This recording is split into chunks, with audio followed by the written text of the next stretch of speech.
Hello, and we are back again. And this time, it's Now That's What I Call Music 10. We've made it into double figures. There's really not a lot else I can be doing at the moment other than sitting on the couch and making these videos. This is my bit for public service in the name of entertainment and enlightenment and edification. And just trying to use this time to document what I call social history. Certainly the social history of the changing nature of popular music over the years.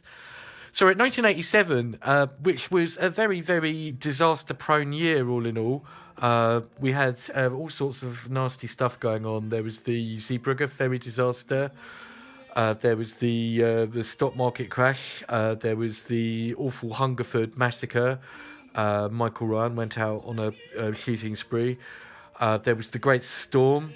The hurricane. So it was an eventful time, but we got through okay, and I hope that gives us some comfort. Let's start off musical proceedings with Freddie and his friend Montserrat Caballé. Now this is only the second, I think it's only the second sort of vaguely operatic entry onto one of his albums. It's kind of pop opera really. In anyone else's hands, other than Freddie, he would be no match for Montserrat, but he brings his own drama to this. It's not something I choose to listen to, really, but I don't really want to criticise it because it's so over the top, and it's definitely an original one-off. He wasn't trying to copy anyone, apart from maybe Montserrat. So it's quite a strange one to start, but a bit like Route Petit, it's a bit out of kilter with the rest of the album, but it's certainly a striking start. This is followed by the Pet Shop Boys and Rent. And that's not one of their most well-known songs, but it's a pretty adequate song. Not terribly special, but it's good. It's okay. This is followed up by Never Can Say Goodbye by the Communards. Now, on Now 8, I said they should have put the Communards after the Pet Shop Boys, and they've done that on Now 10. I also kind of criticised Jimmy Somerville for doing too many covers, but this one's actually really good. Again, it's incredibly gay and incredibly camp, but it's a good song. I think the Jacksons, if not the original, did a version of this, but this is really good, stonking, camp, high energy, and it works. Right, we've got another paradigm shifter at number 4. Up there with Jack Your Body, if not even more groundbreaking. This is Pump Up the Volume by Mars, and let's stick a bit of this on. So within 4 songs, we've gone from that, Barcelona, all the way to Mars, with 2 Oz, and it sounds a bit like this. Now, this is such a groundbreaking song. Again, it's almost one that's worthy of its own video. In terms of what makes it special, like Jack Your Body, is not got anything relating to a traditional song structure. Yet, that said, it's still musical, and it's still got a structure. It's just a different kind of structure. Now, this is the first real loops and samples. We've had kind of elements of loops, and we've had elements of samples. This throws everything together now.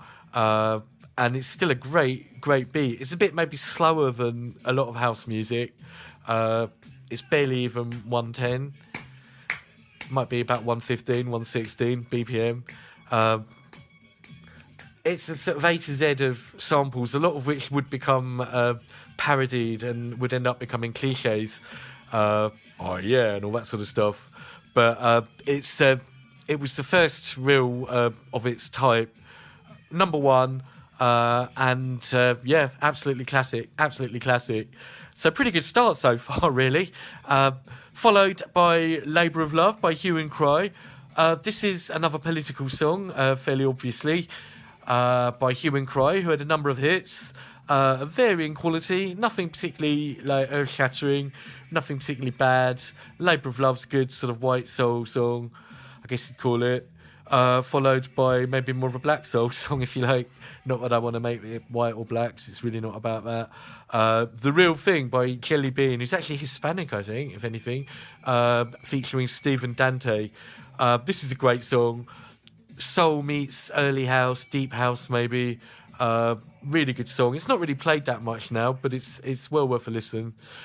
This is followed by I Don't Want to Be a Hero by Johnny Hates Jazz.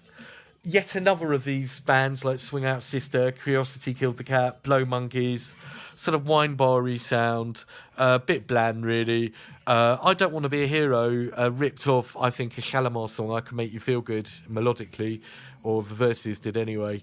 It's okay. I keep saying that, don't I? Wanted by the Style Council. Not one of their most well-known songs, but it's a pretty good song. It's fairly upbeat. It's very apolitical in these political times. Paul Weller was actually doing more something approaching a straight love song here. I think, if I'm not mistaken, it goes on about there's a girl in my office. And I just can't imagine Paul Weller working in an office fancying a girl, but hey, you never know. Okay, number one song coming up now, China in Your Hand, T'Pau. Their first entry onto a now very late 80s band. Heart and Soul was a weird one because it was kind of almost rappy in a weird way. This is more like what they would go on to do, a kind of pop rock with a bit of prog in there almost. It's funny to see this sort of semi-proggy stuff coming back. China in Your Hand, it does always make me think of a hurricane. It's indelibly linked in my mind to a hurricane. I don't know if it was number one or it was in the charts. There was a Thursday night when the hurricane happened, so I think this might have been on the top of the pops that night. 10, Heart and Alone. In the 70s, they'd started off with some really good stuff. In the 80s, they sort of became more of a big kind of AOR proposition. Heart, the Alone is a big kind of... it sounds like it's in an advert for sanitary products or something, but it's good. It's big enough to be good. Okay, Kiss next with Crazy Crazy Nights. The kind of resurgence of rock and metal, albeit in its very haircut, glammy kind of iteration. Crazy Crazy Nights, it's a sing-along, fun song. It's not going to change anything. It's nowhere near one of Kiss's best. That's followed up by Moni Moni, a live version of the old 60s song by Billy Idol. Now, there were two versions of this at the time. There was one by Amazulu, of all people, nowhere near as good as this version, which the Billy Idol one, which is still nowhere near as good as the Tommy James and the Shondells original, which is a great song. That is followed by a real guilty pleasure, one of my karaoke ones. Well, is it a guilty pleasure? I don't know. I feel guilty liking it. It's Whitesnake and Here I Go Again. And it's the 87 remix of it. I think it was first out in 82. Back again for 1987. God, that's got a long intro. That's a different mix than one on the now, which comes kind of straight in. Here we go. I was born to walk alone. Yeah, you'll either love it or hate it. I like it.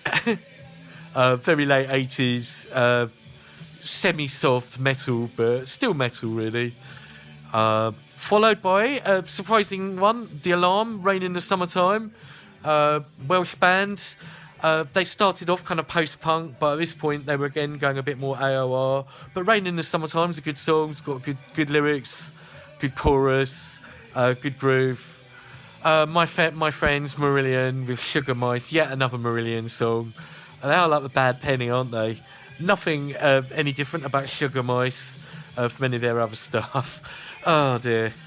Right, that's followed by Wet, Wet, Wet and Sweet Little Mystery, which was their second single. Wet, Wet, Wet started off pretty good, but rapidly went downhill. Sweet Little Mystery is quite a fun song. It was very 1987. I don't really have a problem with it, but I wouldn't really choose to listen to it. Misfit. Curiosity Killed the Cat. That was the follow-up to Down to Earth, but it might have even been released before that originally and flopped.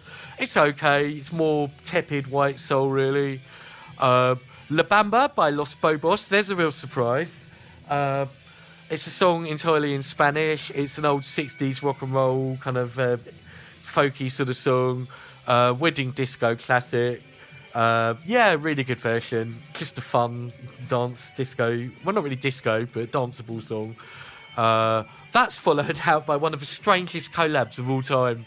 The Beach Boys and the Fat Boys, Wipeout, which is pretty much as it sounds. It's basically a hip-hop, fun hip-hop, in the Beastie Boys sort of sharing a line, we did this, kind of style of rapping, with the Beach Boys. I don't know if Brian Wilson was still on this, but some of the Beach Boys anyway, doing some kind of wipe it out, wipe out, kind of harmonies. It's wacky and it's funny, it's light-hearted, but it's appealing. It's appealing. I think it's fun. Loving the First Degree by Bananarama, another Stock Aitken and Waterman one, but following the real cutting-edge stuff of things like Showing Out, they've really reverted to a much safer formula here. It's very lightweight, plinky-plonky pop, not played at all now. It probably sound horribly dated, but it's not a bad song melodically and stuff. Right, Cliff, my pretty one. Another bit of a guilty pleasure here. It's incredibly light. It's not slow. It's quite fast actually, and it's got a fairly unique structure. It doesn't have an obvious chorus as such. It's got a couple of bits that keep repeating. I quite like it. I think it's well done. It's Cliff at his best, to be honest. Another very weird song at 22. Let's stick this one on. This is a guy called Carol Fialka, who I believe had one small hit a few years ago. But this was probably his biggest hit. This is one that I recommend. It's certainly worth a listen. It's called Hey Matthew, and it features his son, who is about 10, I think. I guess you'd say it's got a kind of reggae inflection. It's all about TV, and the boy, let's get to that bit, he just reels off a list of TV programmes. It's very satirical. The video actually started to look a bit 90s. Come on, I'm just trying to get to the lad. Here we go. Yeah, it's quite haunting actually. Definitely unique. So there's a weird one. Okay, we got the second appearance now from Jan Hammer after the Miami Vice theme. This is still from Miami Vice. It's Crockett's theme, and it's way better. It's way more of an actual song. It's fairly slow electronica, instrumental with a very haunting main riff. Nice ambient electronica, really. Followed by a real classic. I don't quite know why this came out when it came out, because it's a really old song. Nina Simone, My Baby Just Cares For Me. And it had a Nick Park style video. It might have even been Nick Park, with that claymation style. Really, just I love Nina Simone and I love that song. It's just so fun. It's her more romantic and playful. Now, randomly, they go from Nina Simone to Erasure, which is the biggest jump you could imagine, really. I can't think of anything more opposite. And it's one of Erasure's weirder songs. It's called The Circus, and it's actually very political. It's another kind of anti-Thatcherite one, all about the economy and like towns closing down, bit ghost towny, which is really not what you'd expect from Erasure. They didn't really do many political songs. It's a bit slower, and it's got that sort of circusy sound to it. Vince Clarke at his best. So yeah, this is cool. It looks like Andy's playing an accordion in the video, but I don't know if he really did. It's not really played very much, but it's a good song. It's certainly interesting. And this is followed by another really good song, another kind of political one, the House Martins and Build, which is... I'm not quite sure what it's saying about building. Obviously, there's an awful lot of house building going on in the 80s. Now, generally speaking, the left are pro-house building. You know, they were saying we need more houses. Yet, you also have to look at the environmental impact of house building on things like the Green Belt. So it's a really complicated, and it's an issue that I'm really, really interested in. In my other incarnation, I do videos about planning policy. So I do kind of 80s pop and planning policy. And I guess Build by the House Martins, that sort of bridges both. Really nice song. And I really like how it's political, but it's still kind of, I would say romantic, but it's still gospelly or emotional. It's still emotional and almost spiritual. That's followed by It's Over by Level 42, which I think it pretty much was over for them at that time. I think some guys had left them. It's a ballad, it's boring. And finally, no, not quite finally, nearly finally, we've got When Smokey Sings. ABC, they'd been around for a while. They obviously had stuff like The Look of Love. When Smokey Sings is a really good comeback song, big hit, a tribute to Motown, particularly Smokey Robinson. It's a good song, really good song. Hourglass by Squeeze, another early 80s, late 70s band, back again with another strong song. Hourglass is up there with their old stuff. One of their last really big hits. Sounds very similar melodically to Walk the Dinosaur by Was Not Was, which was also out about this sort of time. I don't know which came first, but very similar. Finally, all-time classic, probably the most classic song on here, Fairy Tale in New York, The Pogues featuring Kirsty MacColl, all-time Christmas song, and I bet you it's had absolutely loads and loads of views. I'm not going to play it now because it's not Christmas, it feels a bit wrong. But I am interested to see how many views it's had, so just bear with me. Fairy Tale of New York. Is that your favourite Christmas song? We could do a whole video about Christmas songs.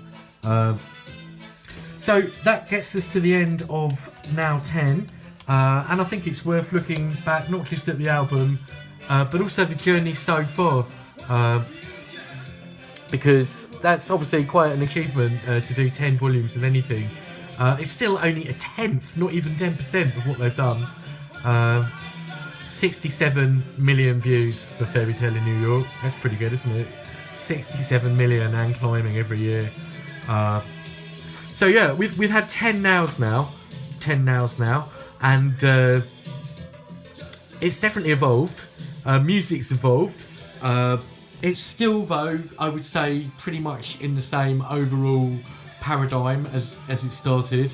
And I think the next album that we look at, Now 11, is really a turning point in a lot of ways. So these first 10 nows can be almost looked at as one cohesive unit. Of, I guess, the mid-80s, mid to very beginning of the late 80s. Looking back on this particular one, what songs are really classic? Pump Up the Volume, absolutely. China in Your Hand, still moderately popular. Here I Go Again, Whitesnake, I like it still. There's a few that on. La Bamba, I mean, that's just a timeless song that's been around like decades. It will always be around in one form or another. Wipe Out, I think's interesting.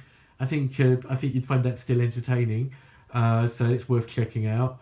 My Baby Kiss Cares for Me, Nina Simone, timeless, absolutely timeless. The Circus, well, it was okay, but it's not really something I'd say is on your A-list here. Build by the House Martins, that's still really good. And obviously Fairy Tale of New York, Pogues, and Kirsty MacColl. So there we have it, Now 10. End of 1987, and next up, if we get that far, will be 1988 and Now 11. Thank you very much, and as always, let me know what you think.